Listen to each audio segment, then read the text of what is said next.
Bem, eu sou o pastor Giovanni, eu tenho uma palavra de Deus para o seu coração. E nós estamos aqui estudando juntos o livro dos Salmos, o Salmo de número 57. Abre o seu coração, deixa Deus falar com você nesse salmo lindíssimo, lindo salmo de Deus para abençoar os nossos corações. Salmo 57, versículo 1, o texto sagrado diz: tem misericórdia de mim, ó Deus, tem misericórdia de mim, porque a minha alma confia em ti, e à sombra das tuas asas me abrigo, até que passem as calamidades.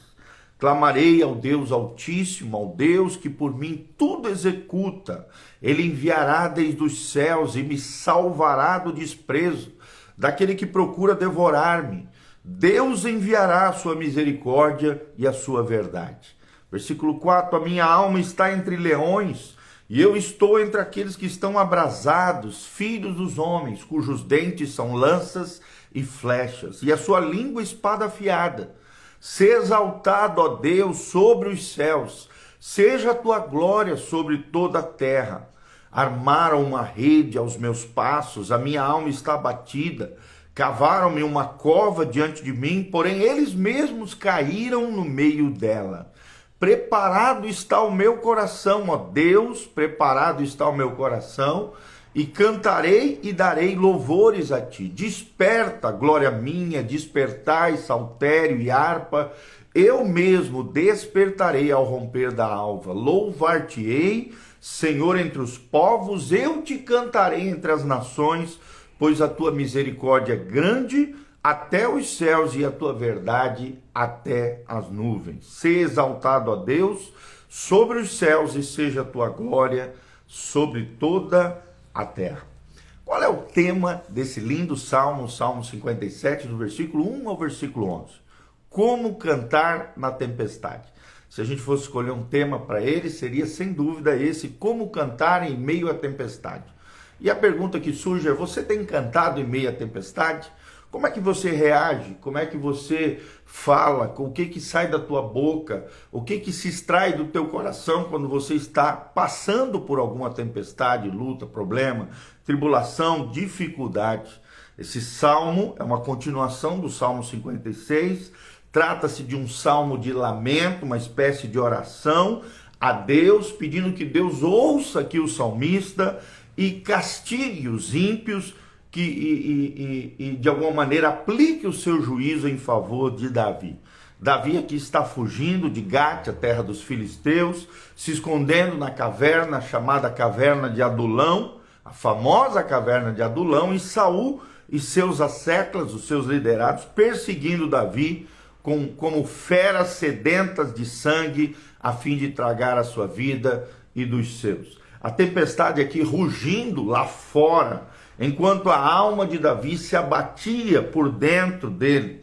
É como se Davi estivesse apenas a um passo da morte. Nas palavras de Purksen, um grande teólogo e erudito da palavra, a fé nos livra das provas. Ela não nos livra das provas, na verdade, mas nos capacita a triunfar sobre elas. Vou repetir: a fé não nos livra das provas, mas ela nos capacita a triunfarmos sobre ela. Então, é o que nós vemos nesse Salmo 57, são vários títulos, né? E cada um começando com um clamor por misericórdia, terminando esse salmo com uma forte nota de ação de graças. Ambos têm um estilo que contém um estribilho que vai se repetindo ao longo dos salmos, e é tremendo e é maravilhoso. Então vamos lá, primeiro tópico, primeiro ponto: o refúgio na tempestade. Primeiro princípio que aprendemos nesse salmo é o refúgio na tempestade. E em primeiro lugar nós vemos aqui o salmista fazendo um clamor por misericórdia. No primeiro versículo, na parte A, vemos Davi clamando por misericórdia. Tem misericórdia de mim, ó Deus, tem misericórdia. E o que tem a ver com isso? É Davi, no meio da sua angústia, buscando a misericórdia de Deus. Davi não pleiteia aqui direitos, mas clama por misericórdia. Ele não faz exigências, mas suplica por compaixão. Num segundo momento, vemos a justificativa da fé, no versículo 1b. pois em ti a minha alma se refugia. Davi aqui justificando a sua fé diante de Deus. É um argumento de uma oração eloquente, né? Visto que aqui ele apresenta um pedido baseado e afirmando a sua fé diante de Deus. Davi não se refugia na sua força, nem na sua destreza militar. A sua alma se refugia no Senhor, e é ao Senhor que ele busca oração. Nós vemos também num terceiro momento um abrigo seguro, né? Davi revelando quem é o abrigo dele, o abrigo seguro, na parte C do primeiro versículo. À sombra das tuas asas me abrigo até que passem as calamidades. E num quarto momento nós vemos o Deus que ouve e age. Esse é o Deus de Davi, é o Deus de Israel, é o nosso Deus, um Deus que ouve e age em favor do seu povo. Clamarei ao Deus Altíssimo, ao Deus que por mim tudo executa. Um Deus que entra em ação, um Deus que trabalha a nosso favor. E no quinto momento vemos o Deus que faz maravilhas em resposta à oração. No versículo 3, o Deus que faz maravilhas em resposta à oração do seu povo. Ele, diz Davi, que dos céus me envia o seu auxílio e me livra. Então, um Deus que traz livramento, que cobre de vergonha aqueles que nos ferem, que envia a sua misericórdia, a sua fidelidade. Só Deus, o Deus da Bíblia Sagrada, é esse Deus. Um Deus que envergonha os nossos inimigos, que nos envia não apenas a sua misericórdia, como pedimos, mas também revela a nós a sua fidelidade.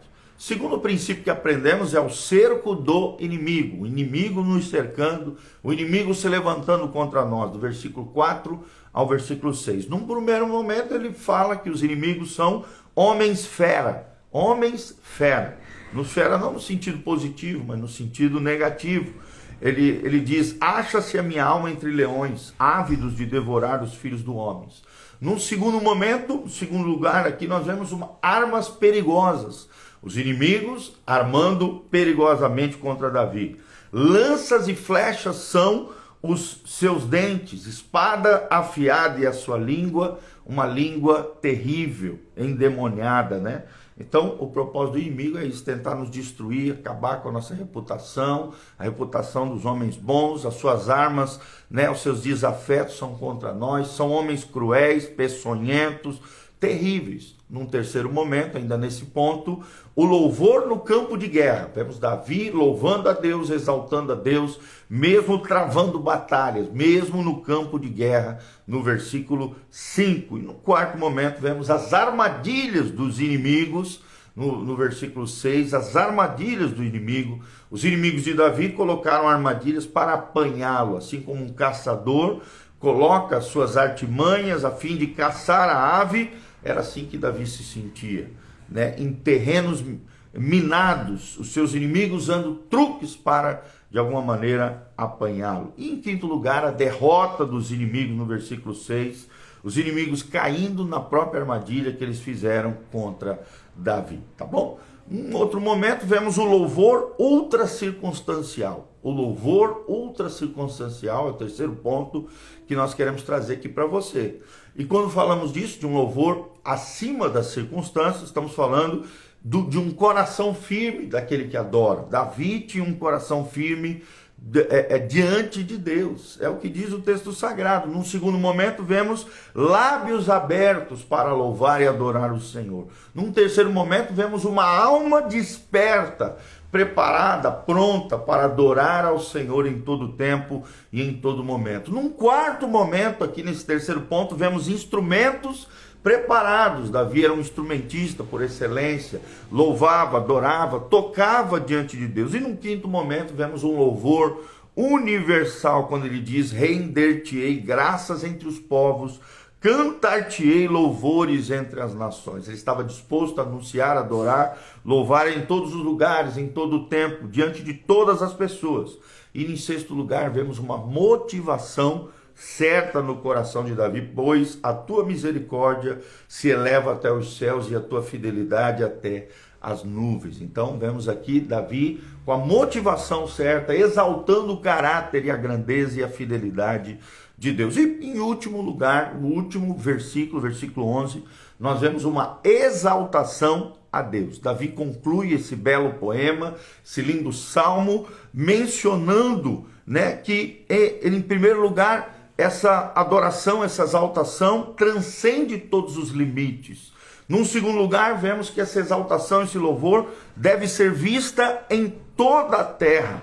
Ou seja, Deus deve ser exaltado diante de todos seus santos, toda glória e toda honra sejam dadas ao Senhor. E isso é maravilhoso. Nesse primeiro momento, transcendendo todos os limites, nós vemos Davi ansiando que Deus seja exaltado acima dos céus, lembrando-nos de que não existem limites para a exaltação daquele que é altíssimo, ou seja, do nosso Deus. E num segundo momento, Davi, né, dizendo aqui sobre essa exaltação, esse louvor, essa exaltação deve ser vista em toda a terra, ou seja, Davi anseia para que toda a terra veja a glória de Deus seja vista sobre toda a terra e os povos o conheçam e o adorem para todo o sempre, tá bom? Então, quais são os pontinhos que nós abordamos aqui nesse lindo salmo? Primeiro, Deus é o nosso refúgio na tempestade, versículo 1 ao versículo 3. Depois vemos o cerco do inimigo se levantando contra nós, versículo 4 ao versículo 6. Terceiro princípio, o louvor no crente deve ser ultra circunstancial, estar acima das circunstâncias, do versículo 7 ao versículo 10. E depois vemos a exaltação a Deus, onde essa exaltação transcenderá todos os limites e deve ser vista em toda a terra. Então, esse é o nosso lindo Salmo 57, cantando mesmo na tempestade. Como cantar na tempestade é o tema da nossa ministração hoje. Quero mandar um abraço para a doutora Natália Sossai, o Luiz Braza Pai, que Deus abençoe vocês, que a graça e a paz do Senhor venha sobre você. Pega, dá um link, dá um joinha, siga o nosso canal PR Giovanni, pega esse vídeo do Instagram, no YouTube, no Facebook, compartilha através das suas redes sociais. Aqui no link de descrição tem todas as informações de como você pode entrar em contato conosco, horário de culto, endereço da igreja e também de como você pode se levantar como um cooperador fiel na obra linda que Deus está fazendo. Seja um cooperador fiel, invista nessa obra linda de Deus e que Deus te abençoe, multiplique as suas bênçãos sobre você. Eu quero terminar orando pela sua vida, que o Senhor te abençoe desde Sião, que você aprenda a ser um adorador, mesmo diante das dificuldades, que você saia dos seus problemas, tribulações, lutas, crises, covas emocionais, que em nome de Jesus Deus te dê força, graça, capacitação para você triunfar em meio às dificuldades. Deus não nos irá isentar das dificuldades, mas Deus nos fará triunfar sobre elas em nome de Jesus, assim como diz o Salmo 57. Você seja cheio do Espírito Santo, cheio da graça, cheio da glória de Deus, e o Senhor te abençoe desde Sião, que o Senhor faça resplandecer o seu rosto sobre ti e te encha com a sua paz. Um grande abração, Deus os abençoe, a graça e a paz do Senhor.